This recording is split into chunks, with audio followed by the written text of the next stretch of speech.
నమస్తే. ఏపీలో అధికార వైసీపీ మొత్తం ఒకేసారి 175 అసెంబ్లీ, 25 లోక్సభ స్థానాలకు అభ్యర్థులను ప్రకటించింది. ఇడుపులపాయలో వైఎస్ఆర్ ఘాట్లో నివాళులర్పించిన సీఎం జగన్ అక్కడే అభ్యర్థుల జాబితాను ప్రకటింపచేశారు. వైసీపీ పార్టీ ఎమ్మెల్యే అభ్యర్థులను మంత్రి ధర్మాన ప్రసాదరావు, ఎంపీ అభ్యర్థులను నందిగామ సురేష్ ప్రకటించారు. ఇక ఈ జాబితాలో సామాజిక న్యాయానికి పెద్దపీట వేశారు. బీసీలు, మహిళలు, మైనారిటీలకు సీఎం జగన్ ప్రాధాన్యత ఇచ్చారు. బీసీ, ఎస్సీ, ఎస్టీ, మైనారిటీలకు 50% సీట్లు కేటాయించి సామాజిక న్యాయం పట్ల తమ నిబద్ధత చాటుకున్నారు. అసెంబ్లీ, లోక్సభకు కలిపి 200 సీట్లు ఉండగా అందులో 100 బీసీ, ఎస్సీ, ఎస్టీ, మైనారిటీలకు కేటాయించారు. వీటిలో 84 ఎమ్మెల్యే, 16 ఎంపీ స్థానాలు ఉన్నాయి. 25 ఎంపీ సీట్లలో 3 ఎస్సీలకు, ఎస్టీలకు 1, బీసీలకు 11, ఓసీలకు 9 సీట్లను కేటాయించారు. ఎంపీ, ఎమ్మెల్యే స్థానాలైన 200 సీట్లలో ఎస్సీలకు 33, ఎస్టీలకు 8, బీసీలకు 59, ఓసీలకు 100 సీట్లు కేటాయించారు. ఎస్సీ, ఎస్టీ, బీసీ, మైనారిటీలకు గతంలో కంటే 11 సీట్లు అదనంగా కేటాయించారు. బీసీలకు ఈసారి 48 సీట్లు కేటాయించారు. మహిళలకు 15 ఎమ్మెల్యే స్థానాలు కేటాయించారు. మైనారిటీలకు 7 ఎమ్మెల్యే స్థానాలు దక్కాయి. అలాగే మహిళలకు 3 ఎంపీ సీట్లను కేటాయించారు. ఈసారి 2024లో బీసీలకు ఏకంగా 16 సీట్లు కేటాయించడం విశేషం. స్థానిక ప్రజా ప్రతినిధులకు సైతం 12 ఎమ్మెల్యే సీట్లు కేటాయించారు. అన్ని వర్గాలకు అవకాశాలు ఉండేలా తుది జాబితా రూపొందించారు. 32 మంది సిట్టింగ్ ఎమ్మెల్యేలు, 14 మంది సిట్టింగ్ ఎంపీలకు సీటు దక్కలేదు. అభ్యర్థుల ఎంపికలో సామాజిక సమీకరణలు, గెలుపోటములే ప్రామాణికంగా నిర్ణయం తీసుకున్నారు. ఈసారి కొందరు వారసులకు సీటు కేటాయించారు.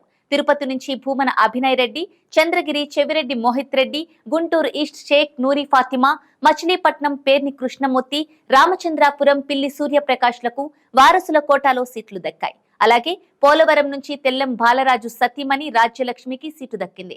అలాగే Jaggampeta, Prathipadu, Pithapuram, P Gannavaram, Vijayawada central, Emmiganur, Anakapalli, Santhanuthalapadu, Mangalagiri, Gajuwaka, Guntur west, Kadiri, Chintalapudi, Rayadurgam, Darsi, Puthalapattu, Madanapalle, Rajampeta, Kodumur, Gudur, Penamaluru, Payakaraopeta, Chittoor, Hindupur MP, Kurnool MP, Eluru, Visakha, Nellore, Ongole, Narasaraopet ఇలా ఏకంగా 14 ఎంపీ స్థానాల్లో అభ్యర్థులను మార్చారు.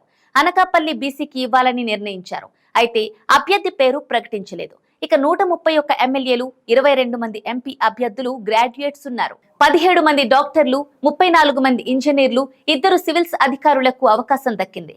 17 మంది డాక్టర్లు, 34 మంది ఇంజనీర్లు, 2 సివిల్స్ అధికారులకు అవకాశం దక్కింది.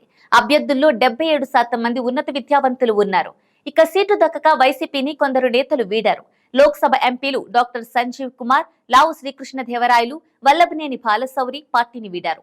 మొత్తం 5 లోక్సభ సభ్యులు, రాజ్యసభ సభ్యుడిగా ఉన్న వేమిరెడ్డి ప్రభాకర్ రెడ్డి పార్టీని వీడారు. ఇక ఎమ్మెల్యే స్థానాల్లో అన్రిజర్వ్ నియోజకవర్గాల్లో ఎక్కువగా బీసీ అభ్యర్థులకు అవకాశం కల్పించారు. సోషల్ ఇంజనీరింగ్ పేరుతో వైసీపీ బీసీ ఓట్లను ఆకట్టుకునే ప్రయత్నం చేస్తోంది.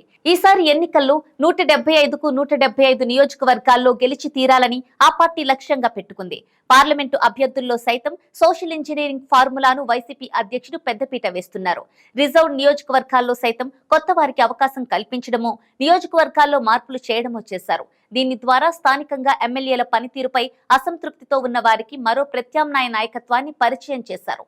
గతంలోనే ఎమ్మెల్యేలు కోటంరెడ్డి శ్రీధర్ రెడ్డి, ఆనం రామనారాయణ రెడ్డి, మేకపాటి చంద్రశేఖర్ రెడ్డి, ఉండవల్లి శ్రీదేవులు పార్టీ మారగా సీటు దక్కదని, స్థానం మారిందని పెనమలూరు ఎమ్మెల్యే కొలుసు పార్థసారథి, మైలవరం ఎమ్మెల్యే వసంతకృష్ణ ప్రసాద్ వంటి వారు పార్టీని వీడారు. ఆయా స్థానాల్లో వైసీపీ కొత్త అభ్యర్థులకు స్థానమిచ్చింది. జిల్లాల వారీగా పక్కా గెలుపు లెక్కలు, సామాజిక సమీకరణలు, మహిళా ప్రాధాన్యత వంటి అన్ని అంశాలను బేరీజు వేసుకొని అభ్యర్థులను ప్రకటించారు. ఏకంగా సగం స్థానాలను ఎస్సీ, ఎస్టీ, బీసీలకు ఇవ్వడం విశేషం. ఎంపీ స్థానాల్లో బీసీలకు అత్యధిక ప్రాధాన్యత ఇచ్చారు. ఓసీల కంటే బీసీలకు ఎక్కువ ప్రాధాన్యత ఇవ్వడం విశేషం. అలాగే రోజా, అంబటి వంటి మంత్రులకు అవకాశం దక్కదు అనుకున్నా మళ్లీ ఛాన్స్ దక్కింది. అలాగే వల్లభనేని వంశీ సీటు నిలబెట్టుకున్నారు. ఇలా లిస్ట్ లో పలు అనూహ్య పరిణామాలు చోటు చేసుకున్నాయి. మొత్తంగా గెలుపే లక్ష్యంగా అభ్యర్థుల ప్రకటన జరిగినట్లు తెలుస్తోంది.